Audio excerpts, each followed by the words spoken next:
जरा विजुअल भी बता दो देख के, ठीक है, बोर्ड का। Yes sir. विजुअल बोर्ड का ठीक है, दिखाई दे रहा है? यस सर, दिखाई दे रहा है। अच्छा ठीक, दिख रहा है। थोड़ा ठीक है, ठीक है। अभी तक और किसी ने ज्वाइन नहीं किया है, तुम ही अकेली हो। ये लोग सो रहे हैं क्या, सो गए सारे?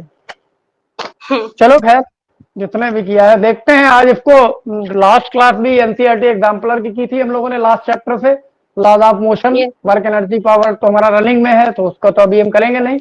लॉज ऑफ मोशन ही यस। डिस्कस कर रहे थे, ठीक है। तो उसी से कुछ एमसीक्यू सिलेक्ट किए हैं जो आज करेंगे हम लोग क्लास में। तो अभी हम तुम्हारी स्क्रीन पे शेयर कर रहे हैं, उस क्वेश्चन को तुम देख सकते हो और यस सर। रीड कर, है ना। तो अभी यहाँ पे शेयर करते हैं।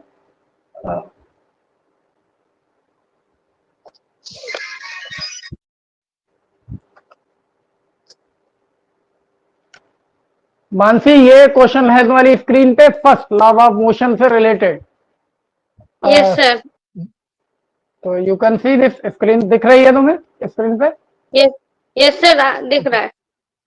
ओके, तो क्वेश्चन ये है, the maximum velocity in metre per second which a car driver must traverse a flat curve of radius 150 meter and the coefficient of friction is 0.6 to yes avoid sir. skidding is, ठीक है। 4 options हैं question में, A60, B30, C15 and D25। इनमें से कोई एक option correct होगा और वो हम तभी जान पाएंगे जब हम इसको सॉल्व करेंगे। तो यस सर। कोई नोटबुक है साथ में, नोटबुक या पेन है। है? हाँ हाँ है। ओके, तो इसकी जो वैल्यूज यहाँ पर गिवन है वो तुम नोट कर सकते हो अपने साथ में। वेलोसिटी हमें कैलकुलेट करनी है, रेडियस 150, और अभी सॉल्व कराने में मैं भी पूछूंगा। म्यू इक्वल्स टू 0.6, ये दो वैल्यू गिवन है, ठीक है। ओके, तो अब स्क्रीन पे वापस आते हैं।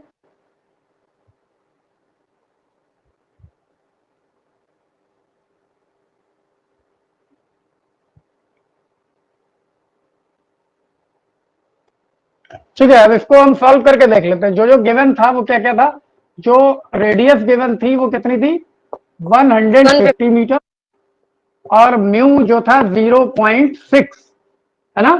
Coefficient of yes sir. Friction का कोई यूनिट नहीं होता है, पता है क्या? ये विजुअल प्रॉपर है तुम्हें, दिख रहा है?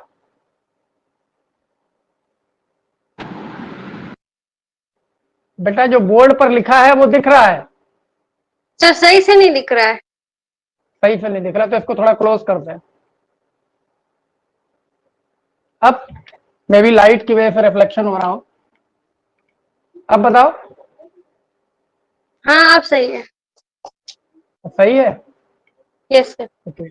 एक लाइट और मैनेज करते हैं।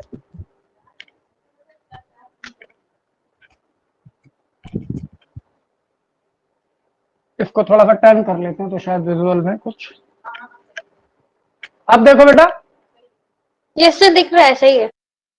ओके, इसको इसके अकॉर्डिंग ही थोड़ा। तो यहाँ हमें कैलकुलेट क्या करना था, बिना स्किड किए ड्राइवर जो है वो क्रॉस कर ले उस टर्न को जिसकी रेडियस 150 मीटर है और म्यू 0.6 गिवन है। तो जो कंडीशन होती है वो कंडीशन क्या होती है, किसी भी टर्न को बिना स्किड किए क्रॉस करने के लिए सबसे पहले सर्कुलर टर्न पे हमें चाहिए होता है mv²/r। ये क्या है, सेंट्रीपिटल फोर्स।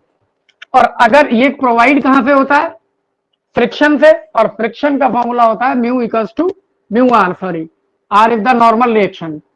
लेस देन और इक्वल mv²/r की जो वैल्यू है वो या तो म्यू आर से कम होनी चाहिए या फिर इक्वल होनी चाहिए, तो टर्न हम सेफली क्रॉस कर पाएंगे, अदरवाइज स्लिप हो जाएंगे, स्किड कर जाएंगे, ठीक है। इस कंडीशन को अगर हम सॉल्व करें तो आर की वैल्यू होती है R equals to M G, normal reaction होती है ये, जो भी वेट होगा यस सर। उसकी रिएक्शन। तो जैसे ही हम R equals to M G place करेंगे ये एम कैंसिल हो जाएगा और हमारे पास में जो रिजल्ट आएगा B equals to under root mu R G, ये रिजल्ट आएगा, ठीक है ना। एम कैंसिल, यहां पर जब हम आर को एम जी प्लेस करेंगे तो हम क्या बचेगा, इधर म्यू जी, यहाँ पर b²/r क्रॉस मल्टीप्लाई करेंगे, b² equals to mu R G, और b का फॉर्मूला हमें मिल जाएगा under root mu R G. सारी वैल्यूज हमारे पास में है, म्यू की वैल्यू 0.6 है, आर 150 है, और जी नॉर्मली हमें पता कितनी होती है, 9.8, 8। है ना। तो अगर हम यहाँ Yes, पे sir. ये 0.6 है और पॉइंट ये है, इसको मल्टीप्लाई करें, अगर इसको सॉल्व करें, ठीक है, देख सकते हैं हम इसको, ये 6 है, 15 6 से कितना हुआ बेटा 90, मीन्स ये 9.0 मिल गया है, और ये 1 पॉइंट को हम रिमूव कर सकते हैं 15 इसको 9.8 के पॉइंट से, कितना यहां पर मिलेगा हमें, अगर हम चाहें तो 15 को तो हमने मल्टीप्लाई कर लिया इससे 0.6 से, तो 15 6 से कितना हुआ 90, 9.0, और इसका ये जीरो था वो 9.8 के डेसिमल से कैंसिल कर दिया। 9.8 को हम क्या लिख सकते हैं 49 इंटू 2, ठीक है, तो हमारे पास मिल गया है हमें 9 इंटू 49 इंटू 2, इसको जब हम सॉल्व करेंगे तो 9 का स्क्वायर रूट इजली 3 आउटसाइड आ जाएगा, 49 का 7 आ जाएगा, अंडर रूट 2, ये कितना मिल गया हमें, तो ये हो गया 21√2, बट ऐसा तो कोई ऑप्शन वहां था नहीं, 21√2, तो 21 में हम क्या करते हैं वैल्यू मल्टीप्लाई करते हैं किसकी 1.414, इसको मल्टीप्लाई करिए बेटा अपनी नोटबुक पे जल्दी से मल्टीप्लाई करके बताओ मुझे, तुम ही लोगों से करवाना चाहता हूँ ये क्वेश्चन ताकि आप लोग सॉल्व। फजल, यस सर। फजल बेटा क्लास में आए हो तो इन्फॉर्म तो करो एटलीस्ट। सर वो आप क्वेश्चन पढ़ रहे थे इसलिए बीच में हमने नहीं बोला। ओके, तो इसको जल्दी से मल्टीप्लाई करके बताओ, 21 मल्टीप्लाई बाई 1.414, Sir, तो भी लोगों से, हाँ 29.694. 29.694, 694. तो Yes, जो हमारे पास में ऑप्शन है बेटा, क्वेश्चन पेपर मेरे पास भी है, तो इन ऑप्शंस के 30 अकॉर्डिंग है, हमारे 30. पास में है ना, तो ऑप्शन था हमारे पास में ए कितना था 60, बी 30 था, सी 15 था एंड डी 25 था, मतलब B option should be correct, है ना, मतलब 30 आना चाहिए क्योंकि अप्रॉक्स में हमारे पास यही है, तो इसका आंसर क्या होना चाहिए, आंसर बी, जो कि अप्रॉक्स इसको राउंड ऑफ करेंगे तो ये 30 हो जाएगा, है ना, Yes, 30 मीटर पर सेकेंड। तो कोई इशू है क्वेश्चन में अंडरस्टैंड करने में? चला गया sir. आ गया, ठीक है बेटा, तो इसको रब कर लेते हैं।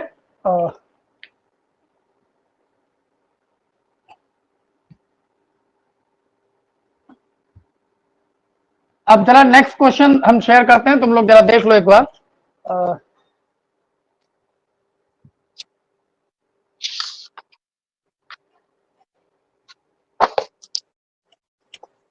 क्वेश्चन विजुलाइज हो रहा है आपके सामने? मानसी बेटा क्वेश्चन दिख रहा है? Yes sir, दिख रहा है, yes sir, दिख रहा है. ओके, तो the tension in the string shown in the figure, ये क्वेश्चन है और एक डायग्राम बना हुआ है एम, उसके बीच में एक स्ट्रिंग कनेक्ट है 2m से, फिर उस पर एक फोर्स अप्लाई किया है एफ एफ, तो इसमें 4 ऑप्शंस हैं, जो स्ट्रिंग में टेंशन है वो एक्चुअली कितना होगा, A equals to F/3, B equals to F/6 and C equals to F/2 and D equals to 2f, यही है ना। Yes sir. अब इसको जरा सॉल्व करके देख लेते हैं क्या है, वापस आ जाते हैं बोर्ड पर, ठीक है। तो जो डायग्राम था वो तुम लोगों ने देखा कि एक मास है ये m, और इसके आगे एक और मास है वो है 2m, ये 2m है और ये m है, इसको इस तरीके से स्ट्रिंग से टाइट किया गया और आगे इस पर एक F फोर्स अप्लाई किया गया है ना। ये कह रहे हैं जो इस स्ट्रिंग में टेंशन होगा वो F/3 होगा, 2f F, जो भी 4 ऑप्शन गिवन है उनमें से कोई होगा। तो इक्वेशन के अकॉर्डिंग देखते हैं, इस 2m वाले मास पे जो फोर्स लग रहा है वो एक्चुअली आउटवर्ड कितना लग रहा है F, और टेंशन हमेशा क्या होता है अपोजिट सस्पेंशन पॉइंट की तरफ होता है, तो ये वाला मास बंधा हुआ किससे है, इस वाले से, तो टेंशन का डायरेक्शन एक्चुअली किधर होगा, इधर की तरफ होगा और फोर्स का इधर, तो इस पर जो अप्लाइड फोर्स है रिजल्टेंट वो कितना होगा F-T, और कोई भी फोर्स होता है F equals to ma, effective value, तो ये अगर इसका एक्सेलरेशन कितना है a, तो और मास इसका कितना है 2m, तो ये इक्वेशन बनती है किसके मोशन के लिए, for the motion of 2m मास, इस मास का मोशन जो होगा वो इस इक्वेशन के थ्रू होगा, F आउटवर्ड लग रहा है, T उसका अपोज कर रहा है मतलब अपोजिट डायरेक्शन में है, तो इस पे इफेक्टिव फोर्स कितना होना चाहिए F-T, और जनरली कोई भी फोर्स हो वो इक्वल किसके होता है मास इनटू एक्सेलरेशन, तो इसका मास 2m है और अगर एक्सेलरेशन इसमें a प्रोड्यूस हुआ है तो। अब दूसरे के लिए देखते हैं, इस पर तो सिर्फ और सिर्फ टेंशन ही अप्लाई हो रहा है, जस्ट टेंशन ही तो लग रहा है सेकंड वाले पे पूरा। Yes. तो इसकी जो इक्वेशन बनेगी वो होगी T equals to M A, क्योंकि एक्सेलरेशन तो कॉमन ही होगा जब ये बंधे हुए हैं, जितने एक्सेलरेशन से ये मूव करेगा उतने एक्सेलरेशन से ये मूव करेगा, तो एक्सेलरेशन में तो कोई चेंज हो नहीं सकता जब बॉडी कनेक्टेड है पूरा, क्यों? यस तो sir. T equals to M A मिल गया हमें, तो इसका सिंपल मतलब है इस T की वैल्यू उठा के यहाँ प्लेस कर दें, है ना। देखते हैं, मतलब जो F आ जाएगा हमारा वो कितना आ जाएगा, जो F यहां से सॉल्व करेंगे वो कितना आएगा, 2ma ऑलरेडी है और वो जाके इधर ऐड हो जाएगा 2ma प्लस ma, 3ma आ गया, ये किसके equals to F equals to आ गया। यहां से चाहे तो एक्सेलरेशन भी निकाल सकते हैं, तो और T पे कितना फोर्स है, टेंशन कितना है, ये सिर्फ ma के इक्वल है, तो इसको अगर हम लिखें F/3 इक्वल्स टू ma, और जो नॉर्मली किसके इक्वल है, T के इक्वल है, तो वैल्यू कितनी आई, जो हमारे पास ऑप्शंस थे F/3, और F/3 हमारा क्वेश्चन पेपर में देखता हूं मैं कौन सा ऑप्शन था, ये 4 ऑप्शन में से F/3 था, F/6 था, F/2 था एंड 2F था, तो F/3 should be the correct answer, और ये क्या है, ए पार्ट है ना, तो इस क्वेश्चन का आंसर क्या होना चाहिए, ए F/3, ठीक है ना। कुछ अंडरस्टैंड करने में कोई प्रॉब्लम तो नहीं है किसी को? No sir. No sir. Okay,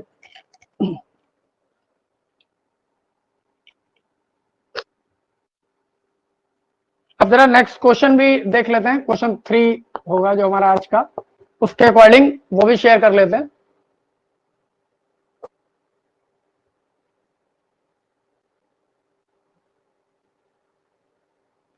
ये क्वेश्चन है तुम्हारी स्क्रीन पे, third, a particle moves in XY plane under the action of force F such that the value of its linear momentum P at any instant t is Px equals to 2 cos t and Py equals to 2 sin t. The angle theta between the force F and linear momentum P at a given time t will be A 90, B 0 degree, C 180 degree and D 30 degree. इनमें से कोई एक correct option होगा, F और P के बीच का angle बताना है, और जो कंडीशंस हैं वो आपके सामने है क्वेश्चन में। तो इस क्वेश्चन को अंडरस्टैंड करने के लिए वापस बोर्ड पे आ जाते हैं।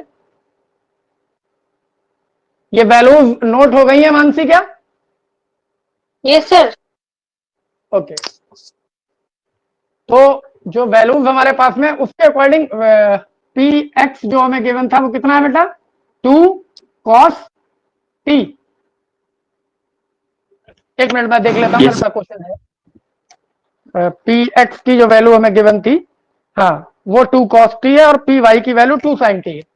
Py is given 2 sin t, और ये प्लेन में मोशन हो रहा है, ठीक है। और क्वेश्चन के अकॉर्डिंग क्या कह रहे हैं, a particle moves in XY plane under the action of force F such that the value of linear momentum P at an instant Px x direction में गिवन है, y डायरेक्शन में given है the angle.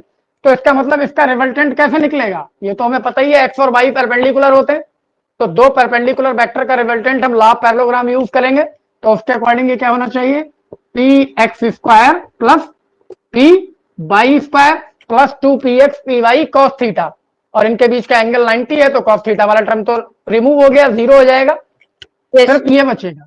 और इसको जब हम solve करेंगे देखो क्या मिल रहा है, Px का मतलब 2 cos t, तो मीन्स ये हुआ 4 cos स्क्वायर t, और Py का मतलब 2 sin t, इसका स्क्वायर करेंगे तो 4 sin स्क्वायर t।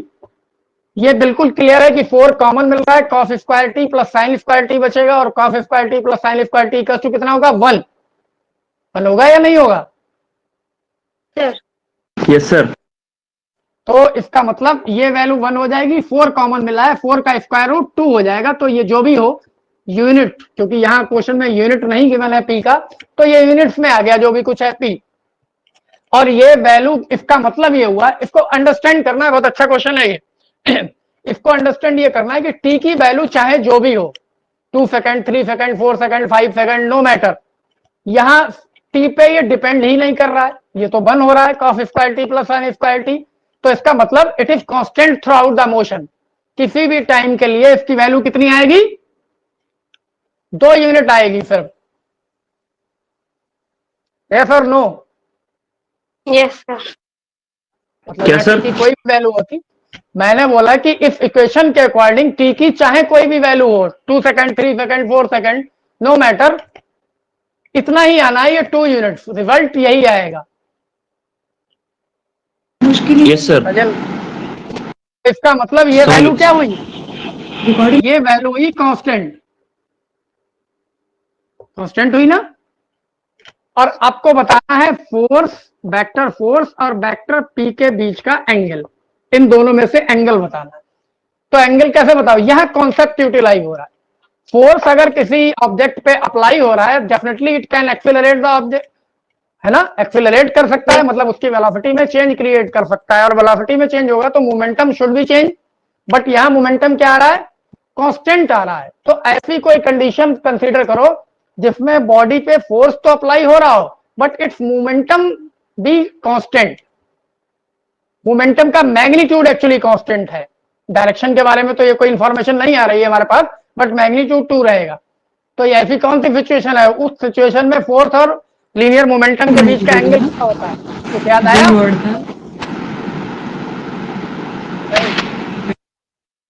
कोई नहीं। ये सिचुएशन तभी होगी when the force is acting perpendicular to the velocity, velocity के perpendicular, like in the circular motion. वहां पर क्या होता है? एक सेंट्रीपिटल फोर्स होता है जो किधर लगता है? सेंटर की तरफ, और मोशन किधर होता है? टेंजेंटियल। वेलोसिटी टेंजेंटियल होती है, मतलब लीनियर मोमेंटम का डायरेक्शन तो वही होगा जो वेलोसिटी का है। तो इसका मतलब एफ और पी के बीच का जो एंगल, जब इस सिचुएशन एंगल 90 होगा, तभी, यहां सोल्यूशन से नहीं आ रहा है 90, कॉन्सेप्ट में अंडरस्टैंड करना है कि ये सिचुएशन आ गई। इसमें सिर्फ आपको इतनी इंफॉर्मेशन मिली, the linear momentum is constant, और अगर ये कांस्टेंट है और फोर्स भी अप्लाई हो रहा है तो एक ही सिचुएशन हो सकती है, the F must be perpendicular to P, so in the answer we have to write the 90 degree. अगर ये कोई कंडीशन है तभी ये कंडीशन पॉसिबल होगी। बात समझ में आ रही है क्या सबके, या कुछ फिर से एक्सप्लेन करना है? सर ये परपेंडिकुलर वाली एक बार फिर से बता दी, इसमें नेटवर्क इश्यू था। मैंने ये कहा कि फोर्स बॉडी पर अप्लाई हो रहा है बट उसके मोमेंटम का मैग्नीट्यूड चेंज नहीं हो रहा है। फोर्स का नॉर्मल वर्क क्या है? वो एक्सीलरेट करेगा, रिटार्डेट करेगा, मतलब वेलोसिटी में चेंज होगा। और यहाँ कंडीशन ये कि ये कांस्टेंट आ रहा है, मतलब वेलोसिटी में चेंज नहीं हो रहा है, मास ऑलरेडी कांस्टेंट होता है। तो इसका मतलब फोर्स मोमेंटम में चेंज क्रिएट नहीं कर पा रहा है इन मैग्नीट्यूड, में भी डायरेक्शन में कर रहा हो, ठीक है ना। और ये एक ही सिचुएशन होती है जब फोर्स वेलोसिटी के परपेंडिकुलर लगाया जाए, और फोर्स वेलोसिटी के परपेंडिकुलर लगाओ तो मोशन कैसा हो जाता है? सर्कुलर। सॉरी, सर्कुलर मोशन में सेंट्रीपिटल किधर होता है? Towards the centre. Toward the centre. और मोमेंटम का डायरेक्शन क्या होगा? टेंजेंटियल, जो कि वेलोसिटी का होता है। टेंजेंटियल। तो उसी सिचुएशन में ये होता है कि तब अगर कैलकुलेट करोगे, जैसे यूनिफॉर्म सर्कुलर मोशन में वेलोसिटी 5 मीटर पर सेकंड है और मास 2 है, तो 2 × 5 10, लीनियर मोमेंटम यही रहेगा और फोर्स परपेंडिकुलर जबकि कंटिन्यू लग रहा है। सिचुएशन समझ में आई अब? Yes sir. हाँ, तो ये एंगल कितना होगा? 90। क्या हमारे ऑप्शंस में कोई एंगल 90 था? क्वेश्चन मेरे सामने है तो मैं रीड भी कर सकता हूं, तुम लोगों ने भी ऑलरेडी देख लिया है। Yes, sir. Option A. तो ऑप्शन ए इज करेक्ट। तो इस क्वेश्चन का आंसर होगा ऑप्शन ए, ठीक है। अब हम 1 मिनट अपना नेक्स्ट क्वेश्चन डिस्कस कर लेंगे इसके बाद।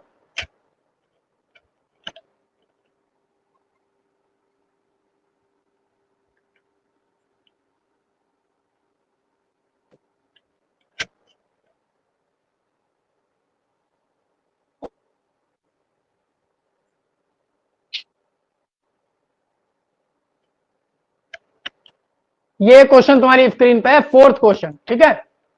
3 फोर्सेस ए आई कैप जे कैप प्लस के कैप, है ना, यही है ना बेटा, vector A I cap plus J cap plus K cap, और दूसरा गिवन है कितना? बी। बी की वैल्यू आपके सामने है, वो क्या है? 2 आई cap minus J cap plus 3 cap, 2 I cap minus J cap plus 3 K cap, and C. Third एक वेक्टर गिवन है जो सी है, जिसकी कोई वैल्यू गिवन नहीं है, यही शायद पूछी जाएगी। तो आगे क्वेश्चन में देन सी इज, 4 ऑप्शंस हैं हमारे पास में, minus in bracket 3 I cap plus 4 K cap, B minus 4 I cap plus 3 K cap, and C 3i cap plus 4k cap and D 2i cap plus 3k cap. दिख रहा है सबको all four options? Yes sir. Okay, चलो वापस आ जाते हैं, values note कर लिए मैंने भी।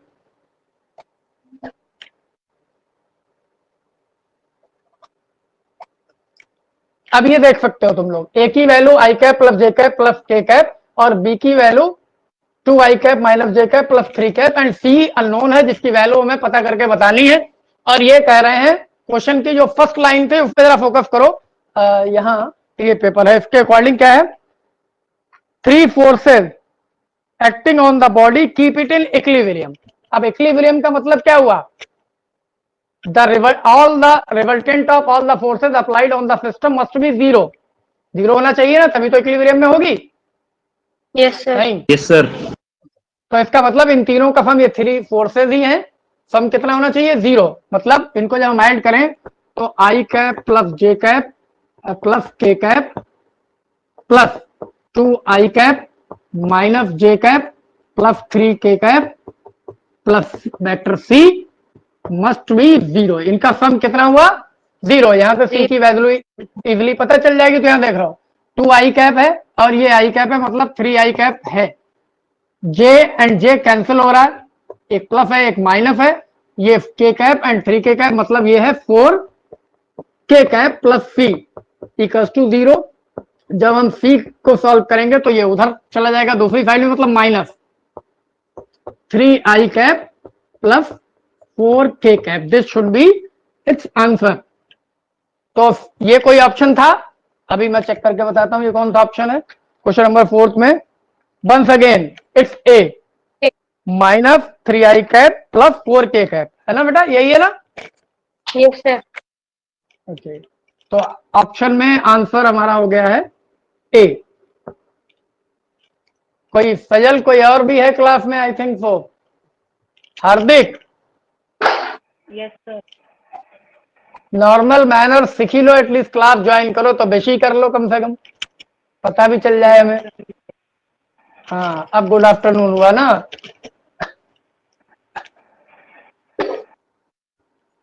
तो हम तुमसे भी कुछ डिस्कस कर लें। अब हमारा नेक्स्ट क्वेश्चन है, क्वेश्चन नंबर 5 होगा हमारा, और उसको भी शेयर कर लेते हैं।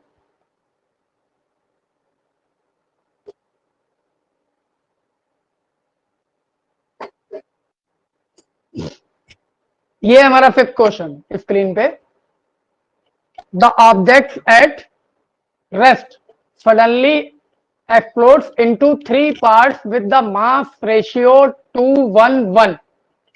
The parts of equal masses move at a right angles to each other with the equal speed. The speed of the third part after the explosion will be a equals to 2b, b equals to b upon root 2, c equals to b upon b by 2 and d is under root 2v। इनमें से कोई एक option ही correct हो सकता है, all four तो हो नहीं सकते। तो जो क्वेश्चन दिया है उसको अंडरस्टैंड करने के लिए वापस बोर्ड पर आते हैं, डिस्कस कर लेते हैं। क्वेश्चन रीड कर लिया सारे लोगों ने? Yes sir.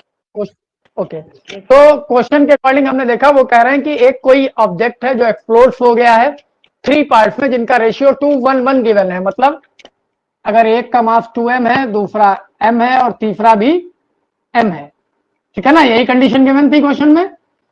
अब ये कह रहे हैं एक्सप्लोड होने के बाद 2 इक्वल मासेस वाले जो पार्ट्स थे वो एक दूसरे के परपेंडिकुलर ट्रेवल कर रहे हैं। मतलब अगर हम सपोज करें कि ये m इधर ट्रेवल कर रहा है और ये दूसरा वाला m इधर ट्रेवल कर रहा है विद द सेम वेलोसिटी, इसकी भी v है और इसकी भी v है, ठीक है ना? इसी वेलोसिटी से बता रहे हैं, तो इक्वल। एक मिनट, क्वेश्चन जरा रिपीट करते हैं। Fifth question. The object suddenly explodes 3 parts with the mass ratio 2:1:1. The parts of equal mass move at a right angle to the each other with equal speed. दोनों की speed equal है, इसी को हमने भी assume किया है। Third वाला जो मास है उसकी स्पीड के बारे में हमें बताना है। थर्ड वाला कौन सा है? 2m। अब क्वेश्चन तो सबको समझ में आ गया, अंडरस्टैंड हो गया ना? यस सर, आ गया। Yes sir. Yes, sir. तो इसका मतलब ये हुआ यहां हमें यूज करना पड़ेगा law of conservation of linear momentum before explosion and after explosion. तो बिफोर एक्सप्लोजन तो हमें पता ही है कि 0 था, है ना, कोई स्पीड ही नहीं थी उसमें। और आफ्टर में ये कह रहे हैं बाद एक्सप्लोड होने के बाद दो इक्वल पार्ट्स जो डिवाइड हुए वो सेम स्पीड से ट्रेवल किए बट एक दूसरे के परपेंडिकुलर, और थर्ड वाले को आपको बताना है। तो ये तो पता ही चल गया ये यूनिडायरेक्शनल नहीं है तीनों। तो इसका मतलब ये हुआ कि इन दोनों का लीनियर मोमेंटम का रिजल्ट किधर वर्क करेगा, क्योंकि ये वेक्टर क्वांटिटी है, इनके बीच से कहीं से जाएगा दो का लीनियर मोमेंटम। और बिफोर कोलिजन, बिफोर एक्सप्लोजन तो 0 था ही था, आफ्टर एक्सप्लोजन भी 0 होना चाहिए, बट इस तरीके से तो 0 नहीं होगा। इसमें आप ऐसा नहीं कर सकते सीधे सीधे m1v1 प्लस m2v2 ऐड कर दिया, क्योंकि ये स्ट्रेट लाइन नहीं है, वन डायमेंशनल नहीं है, ये दो डायरेक्शन में हो रहा है। तो इनका जो लीनियर मोमेंटम होगा इसका p, इन दोनों का the resultant of equal masses. तो इस p को अगर हम सॉल्व करें तो देख सकते हो तुम लोग MBAV है, MBAV है, मतलब m स्क्वायर बी स्क्वायर ये भी होगा, m स्क्वायर बी स्क्वायर ये भी होगा, फाइनली ये 2m स्क्वायर बी स्क्वायर होंगे, और ये √2mb हो जाएगा, √2mb। ये किसका हुआ, सिर्फ इन दो का। अब तीसरे का मास है 2m, और उसकी वेलोसिटी इस तरीके से होनी चाहिए जो इन दोनों के इफेक्ट को कैंसिल कर दे, क्योंकि फाइनल तो 0 ही होना है। इसका मतलब तीसरे को ट्रेवल करना चाहिए इसके अपोजिट डायरेक्शन में, मतलब 2m वाले मास का मोमेंटम इधर होना चाहिए। ये तभी पॉसिबल होगा जब वेलोसिटी इससे रिवर्स होगी। तो इसका मतलब हम b डैश सपोज कर लेते हैं, let the velocity of third part is b dash. तो कंडीशन क्या होगी according to law of conservation momentum, तो ये अगर ये प्लस है तो ये माइनस है, ये माइनस डायरेक्शन कंसीडर करोगे तो ये प्लस होगा। तो मतलब √2mb को हमें इक्वेट करना चाहिए किससे, 2mb डैश से, क्योंकि इसका मास कितना है 2m और इसकी वेलोसिटी हमने अज्यूम की है 2। तो ये यहां पर m कैंसिल हो जाएगा, ठीक है। v डैश की जो वैल्यू हमें मिल रही है वो क्या मिलेगी, v√2, तो ये ऑलरेडी है डिवाइडेड बाई 2, ये तो √2 से 2 को डिवाइड करेंगे तो कितना हो जाएगा, ये b/√2। तो इसका मतलब b डैश की वैल्यू कितनी हुई, b/√2। अगर किसी को कोई कंफ्यूजन है तो बोल सकता है। मानसी, फजल, हार्दिक, कोई कंफ्यूजन है क्या? No sir. ओके, तो इसका मतलब ऐसा कोई ऑप्शन था क्या हमारे पास क्वेश्चन में? बी वाला है। हाँ, ऑप्शन b/√2। तो इसका मतलब इसका आंसर हो गया है बी, ठीक है। अब नेक्स्ट क्वेश्चन जो है हमारा वो भी डिस्कस कर लेते हैं, 6 क्वेश्चन, वो देखते हैं, स्क्रीन पे शेयर करते हैं।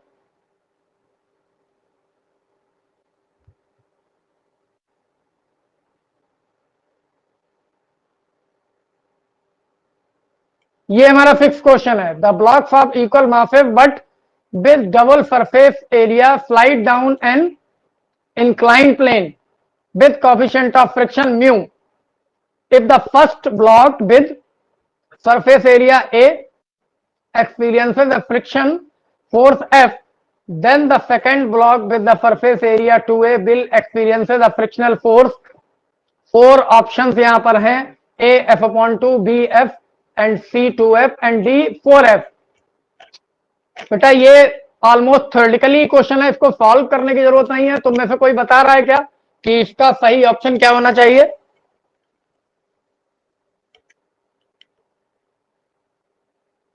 नहीं समझ में आ रहा है? Sir 1 minute.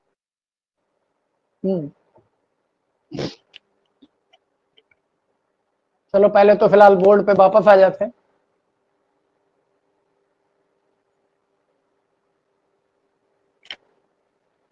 Sir 2F।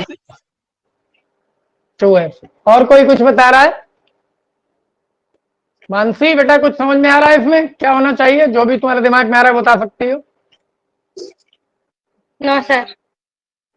नहीं आ रहा है, ओके। तो हम बता देते हैं कि हमने चैप्टर में पढ़े थे law of friction, basically limiting friction के पढ़े थे, बट और भी पढ़े थे। तो फ्रिक्शन में हम वेरी क्लियर नोटिस करते हैं 3-4 पॉइंट, जिनमें होता है it is always acting parallel to the surfaces in contact, it is directly proportional to the normal reaction of the surface, and it doesn't depend upon the surface area in contact. मतलब कोई object किसी दूसरे object के surface पे अगर move कर रहा है तो उनके बीच में जो फ्रिक्शन लगता है उसकी डिपेंडेंसी इस बात पे नहीं है कि सरफेस का एरिया कितना है। तो इस क्वेश्चन में यही बताया गया, पहले का एरिया ए और दूसरे का एरिया 2 है, जबकि इंक्लाइन प्लेन पे जो फ्रिक्शन था वो एफ था, तो इसका मतलब फ्रिक्शन एफ ही रहेगा, वो एरिया पे डिपेंड ही नहीं करता है जो चेंज हो जाएगा। तो right answer should be F. Fazal कोई कंफ्यूजन हो तो बताओ, आंसर गलत हो गया फिलहाल तुम्हारा। फजल हाँ सर, वो थोड़ा गलत समझ गए थे हम। कोई बात नहीं, क्वेश्चन के ऑप्शन में बी है तो B should be the right option. ठीक है, फ्रिक्शन है। मैं यहां क्लिक भी कर देता हूं शेयर करके दोबारा। क्वेश्चन नंबर 6 था ना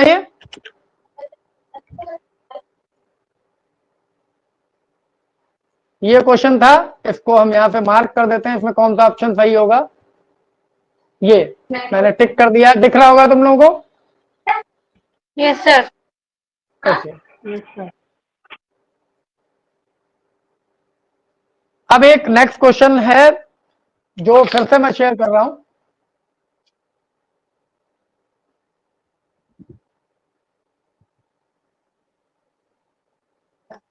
this one, a body of mass m starts sliding down an inclined plane where the critical angle is ACB is 30 degree as shown in the figure. The coefficient of friction will be, इसमें coefficient of friction बताना है आपको।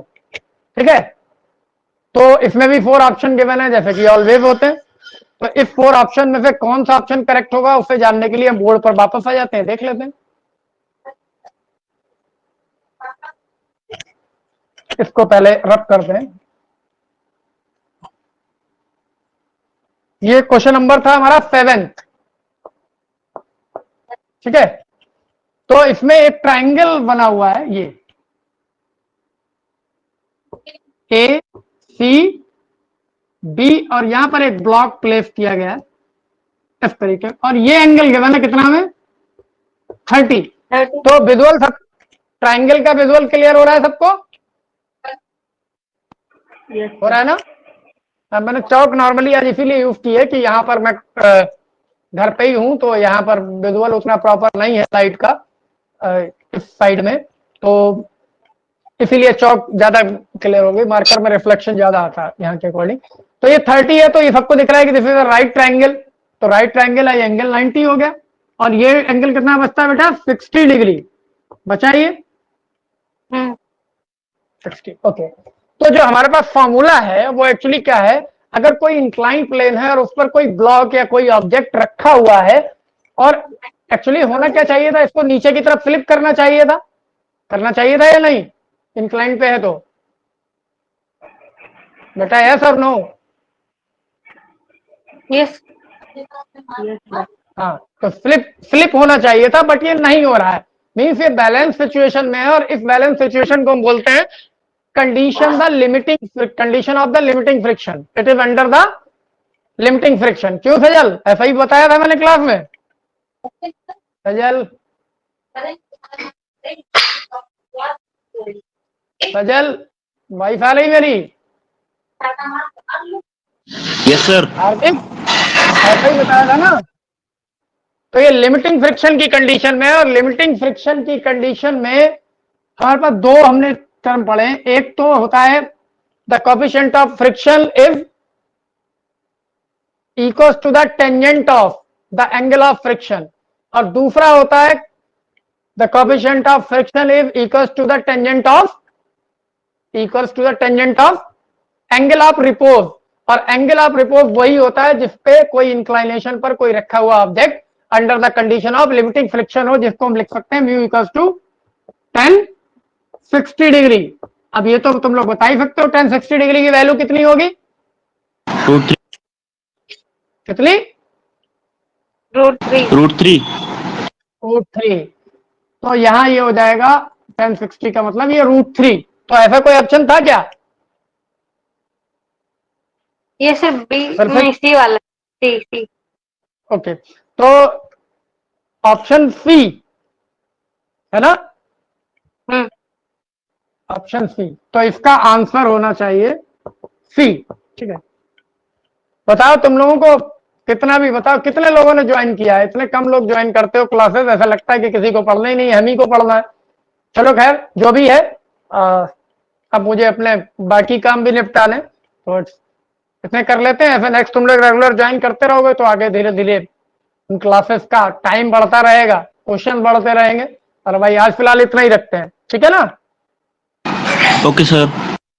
Okay sir, thank you sir. ठीक है Mansi, yes sir okay बेटा। Thank you sir. हाँ।